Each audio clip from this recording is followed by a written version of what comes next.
Do you know who I am? I speak on behalf of the Jewish people. My name is Anat Morad and I'm from Israel. Have you heard of Israel? You have? Well, I hope you heard only good things. We in Israel believe in shooting ourselves in the foot. We don't waste any time. We do exactly everything upside down, because that way we can be special, God's chosen people. After we shoot ourselves in the foot, we blame the Palestinians, because to blame the Palestinians is a very special honor that only we get to do. Do you ever get to blame Palestinians for what you do, your crimes?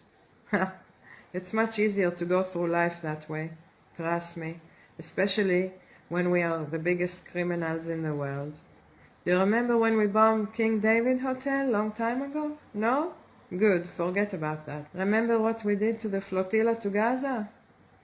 You don't? Good. Good. Stay ignorant, it's good for us. And if you have, full leftist, how dare you be educated and know what's going on?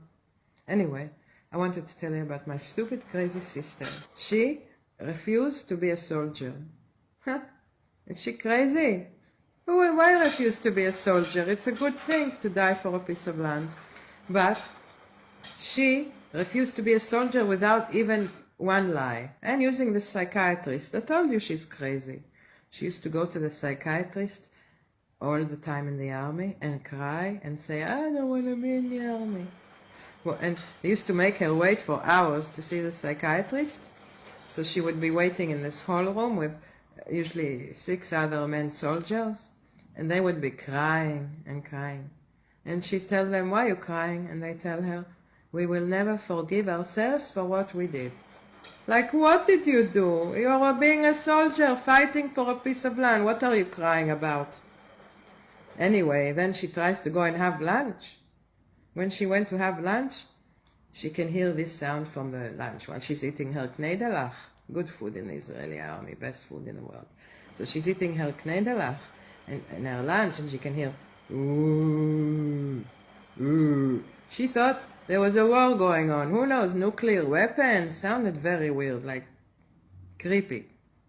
So she goes outside, and what does she see? She saw 2,000 boys crying. But crying like a baby when you change their nappy and they're not in the mood for you. Like that. She never forgot that. Until this day, she says, there must be something bad going on that they're not telling us about. I say to her, what? She says, I don't know. Nobody knows. The boys wouldn't tell me. I mean her.